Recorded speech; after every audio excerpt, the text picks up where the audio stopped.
section number. Is it commercial driver's license? And we're live here again on Wednesday, the 22nd of 2026, talking about restricted licenses. We are just reminding ourselves of what the section was. We figured that out. We guessed. Restricted. Yeah. Well, we'll find it as we keep going here. We do have with us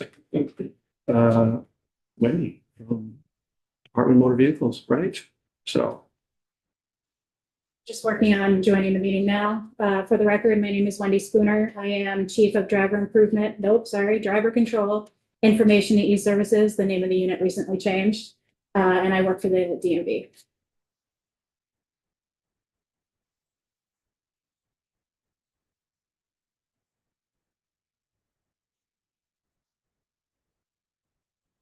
Commercial driver's licenses is section 18.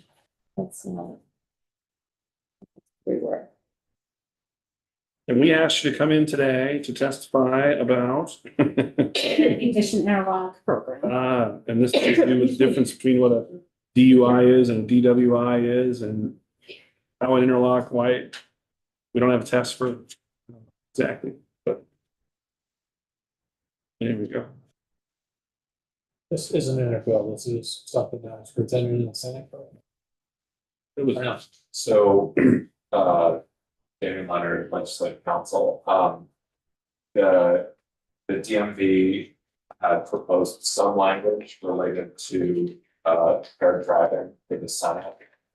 The Senate Transportation Committee, sent it over to Senate Judiciary, but, the best of my knowledge, Senate Judiciary did not, act on it, so I think DMV is coming back with similar language. I don't know that it's identical to what was originally proposed.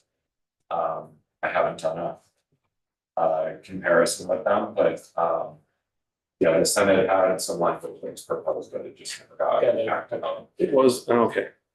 Yeah. Get us back all up to speed with where we're at. Thank you very much, Damien. It's good to have help and phone a friends everywhere. If it was up to me, you wouldn't get to leave committee at all. You'd be here the whole time. They're that downstairs too. Cloning is coming.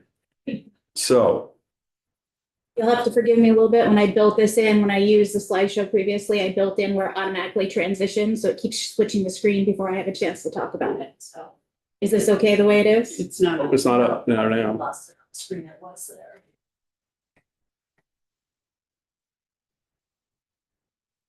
And this is one of the languages I need to take down to. To do now? Judiciary. Okay. Do you have it in percentile mode? So you can use the slide I don't on the know. left side.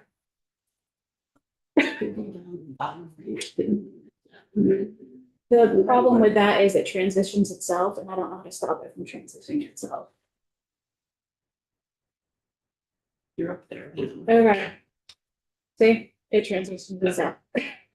Right, so up here they'll be.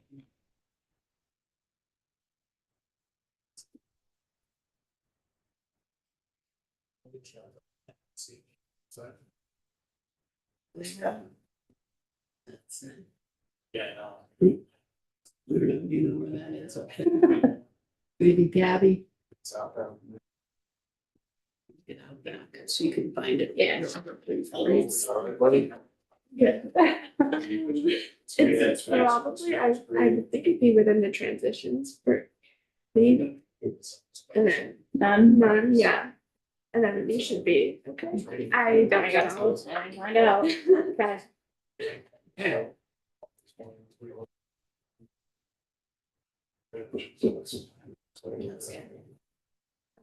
Just waiting to see if it's gonna transition. I apologize. Okay.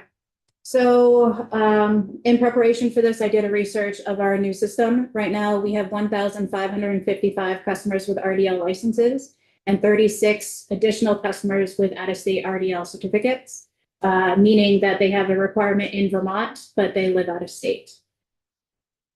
1,555 people have participated in the program. They're active RDL licenses right now.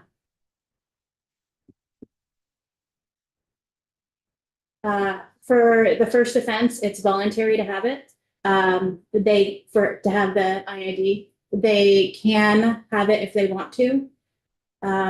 If they want to get it back within their suspension term, further slides will talk about how long they are required to have it for. For the second or subsequent offense that happened on or before July 1st, 2016, it is voluntary. Any of them that happened after July 1st of 2016, it is mandatory.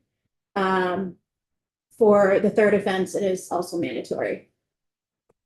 Just, you have to be convicted and not just arrested and prosecuted. Right. Be convicted. The only reason I'm asking, I just happen to know somebody who just got pulled over for a second time, and I was just, or maybe it was their third, but it turns out they are using this device, and they would have to wait until it was convicted before they would start having to do it. So it's a little bit hard because there's two different parts of an alcohol violation. There's the criminal and then there's the civil. The civils, all we have to do is receive the intent and affidavit from the officer showing that they blew a BAC above the legal limit, and then we can add it to the record. With the criminals, they have to actually go through court and get the conviction on it and get a guilty before they can add it to the record. What's the difference between civil and criminal? Like what makes one or the other? It's just the severity of it. You mean if somebody just is driving with So an there's elevated PA, whatever you call it, blood alcohol level over the legal limit without any other it doesn't infractions, depend then on the offense. It's always two different parts of it. There's always a civil and a criminal to any alcohol offense. so in other words, what, every offense is a similar? No. Sorry, can you say that again? There is a potential for every person that gets pulled over for an alcohol violation to get both a civil and a criminal. To get both? Yeah.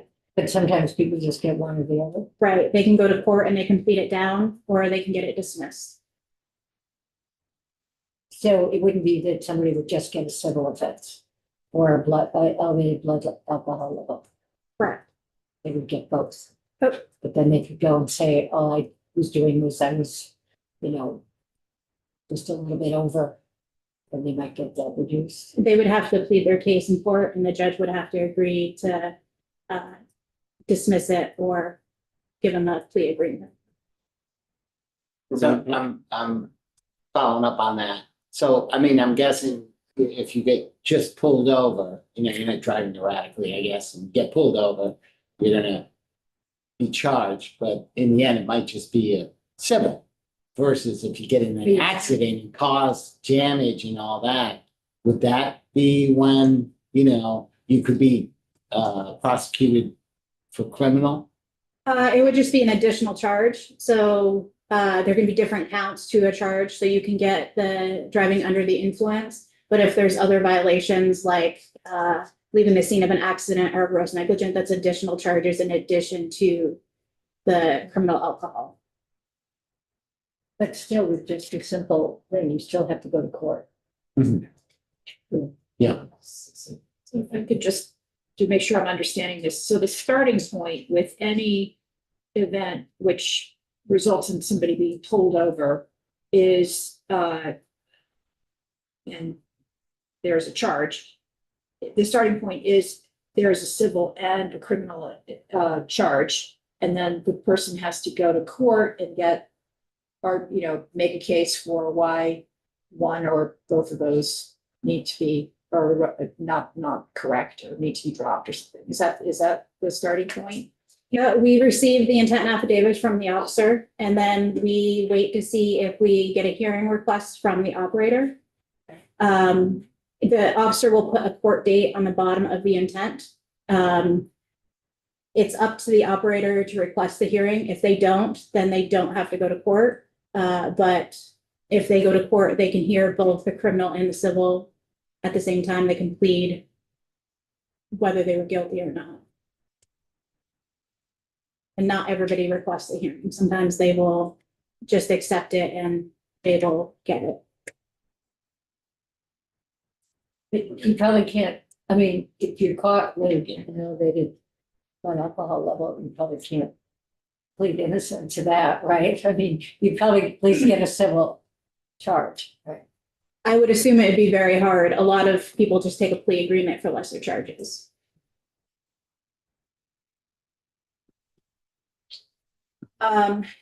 This is a new thing that was introduced, I think, last year, or the year before. Anybody with a negligent or gross negligent charge that was amended down from a criminal alcohol are eligible for RDL. The part here that says drugs only charge are not eligible, that is proposed language change that we are asking for in this section to clarify it. Anybody who has a combination of open drugs and alcohol are eligible for RDL because they've proven that they have issues with alcohol violations. And the ignition analog is really for catching the BACs and the people who have issues with alcohol.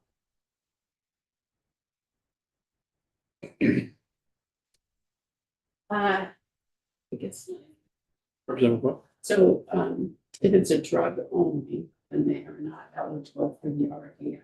Right. Is there, I mean, if it's like a second offense or third offense with drugs, is there some way that they're not gonna drive at all, or? It would Is be. there another program? There's no other program. What would need to happen on that is they'd have to serve out their suspension term and then meet the conditions of reinstatement. So IDRP, pay the reinstatement fee. They wouldn't be able to operate while they were under suspension. So like that, 90 days, 18 months, whatever it may be, they won't be able to operate for that one. Is there, is this it right here, though? This is, This is for. This is the hard suspension term. So I know one of the questions when Dan Merchant was over here testifying on the TA was if there's any waiting period. This is what this is. I do have a slide as to the length of suspension. For drugs. It follows the same counts. Yeah, Okay. yeah. All right, great, thank you. Representative Ward? It just, on your previous slide, you said the drug only charges alone are not eligible. That language is being proposed by the DMV. We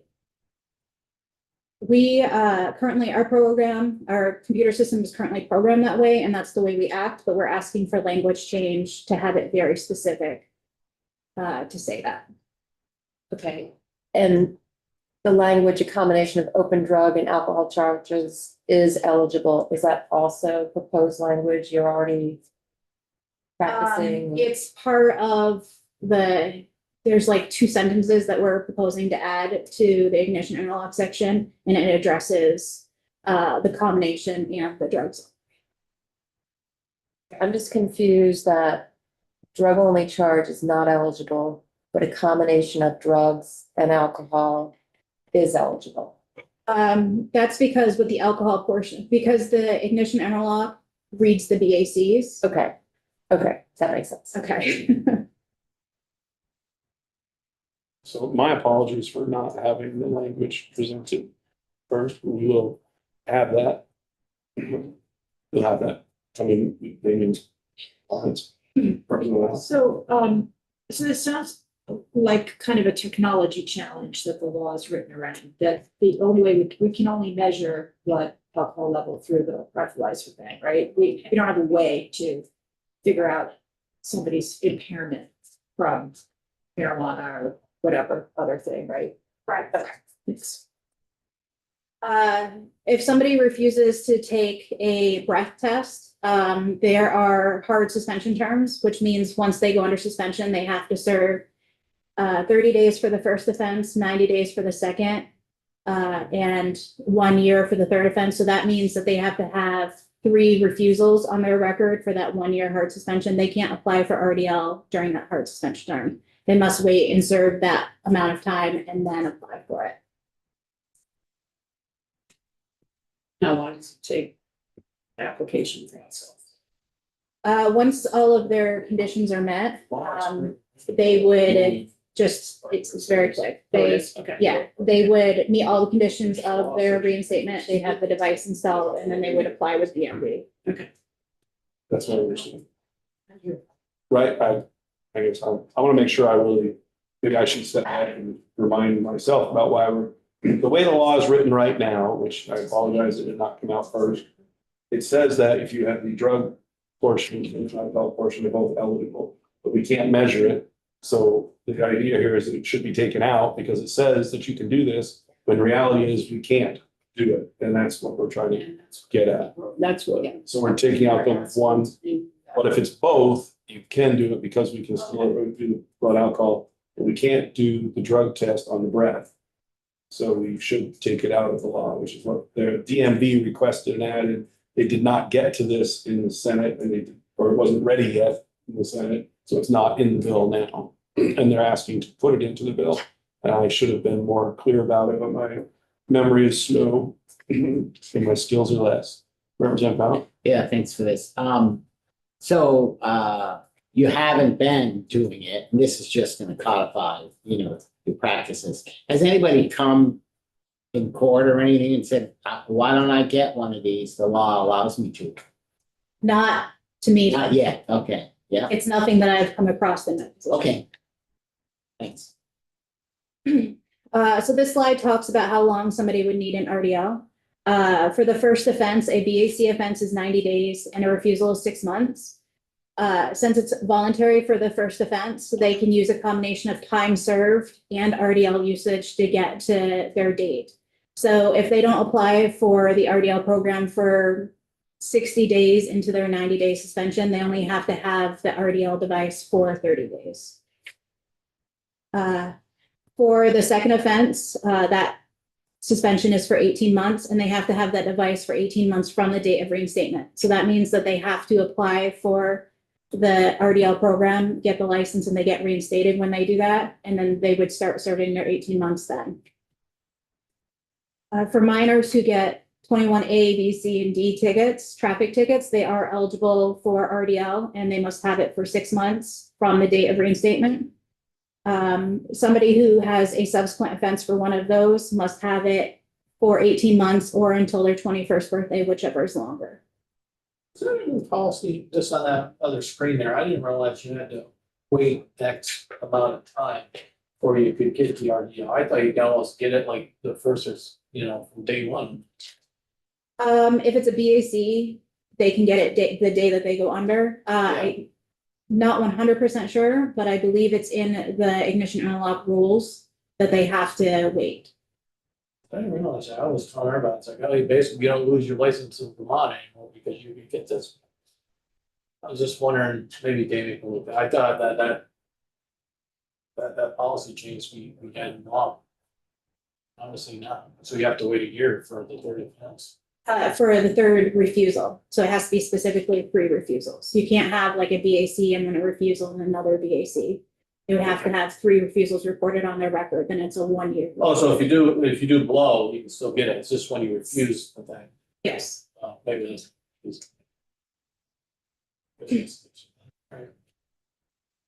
You do not have to be a Vermont resident to apply for the RDL program. If somebody gets the violations in Vermont, they can apply just through the normal application process, but instead of being issued a license, they'll be issued a out-of-state restriction card. They would then take that to their home state and be able to get a license in their state with the T restriction. If somebody comes to Vermont with an out-of-state requirement and we have nothing in our records for alcohol violations, they won't be part of the Vermont program. They will just have a T put on their license and they'll have to clear up the other state and get the restriction removed in that state before we can remove it off their Vermont license. Representative Powell? Do all 50 states follow this with the T? It's an AMVA code. So I'm not sure how many states follow the ignition interlock, but any state that does has the T restriction. So it's universal. What does the T stand for? Ignition interlock device required. Yeah, okay, it's not an acronym or anything, it's just, that's what it means. Yeah. They went through A, B, You C, think it'd be D, an X, Yeah. but. A, B, C, D, E, F, G, H, I, and then we're down to T. And Do all New England states have it? To my knowledge. Okay.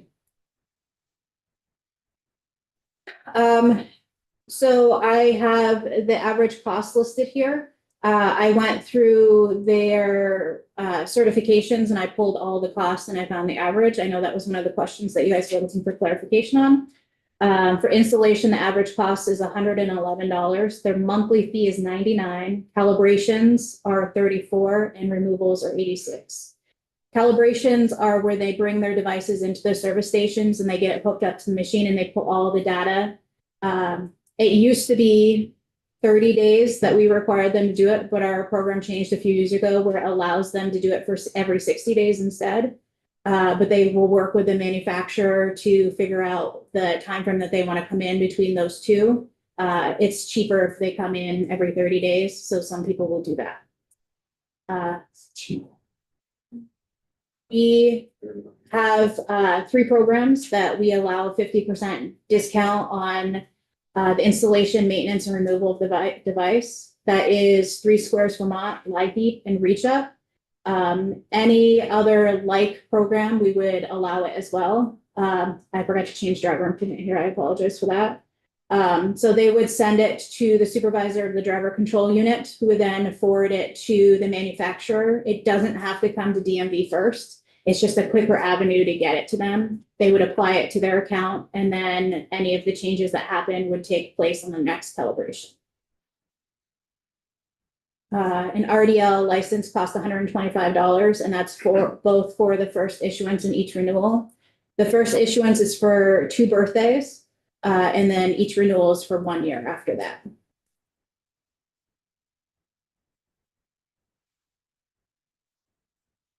For third and subsequent offenses, the total abstinence program is required to be released. They would have to have 3 consecutive years before they apply. There's a $500 application fee, and the DMV enforcement unit would run the TA program. So once they have had the device for 3 years, they would complete their lengthy application and submit it to the enforcement unit. And then they would either accept it or deny it, and then it would go in a queue to be worked. If somebody is on the total abstinence program and they reoffend, whether it's for drugs or alcohol, the person will be removed from the total abstinence program. The F restriction, which is no measurable amount of alcohol or drugs, will be removed for the license, and then they will be required to have RDL for life. So they can never be released and never drive a vehicle without the ignition interlock. No, So after the 3rd offense, your RDL has to be 3 years Yes. minimum. And if you had a 4th, does it now become life? So it depends on when it happens. If they are in the RDL program and they violate before they apply for total abstinence, all they have to do is reapply for the RDL program. If they have gone through the TA program and been approved and they violate, they are kicked out, and then they have to reapply for the RDL program and can never be released. And really, the advantage is to get off of the RDL because it costs money and, you know, yeah. Yep. There's a lot of restrictions around it. Right. Okay. In order for somebody to be released from the RDL program, they would have to serve their RDL required term. They'd have to complete either the IDRP or the TA requirement. If they requested a hearing on their civil alcohol, we would have to receive a civil compliance from them. And once all the conditions are met, then the driver control unit will mail out a release letter to them, and then they can get the device removed. Representative White? So what is the minimum period of time someone can be in the RDL program? It would depend on what violation count it was. If it was for the first offense, it's a voluntary part, so they don't have to have a specific amount. So if their offense is for 90 days and they don't apply for RDL until 60 days, they only have to have it for 30 days. So it's a combination of time served and what they're. And time served is not driving? Yes. Okay.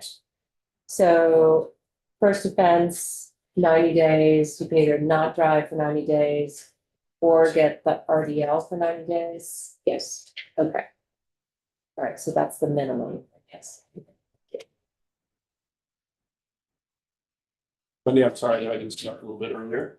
It's an active day in the State House. There's a whole bunch of extra events going on. So, and for this piece, the request is to remove the drug portion from this, and then so-called truly the one bite at the apple piece, at least that's what our vice chair said on his way out.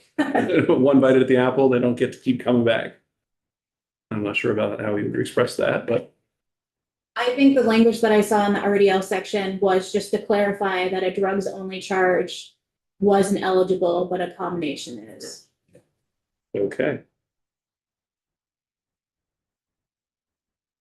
Thank you very much. Appreciate you coming in. It's very helpful. And we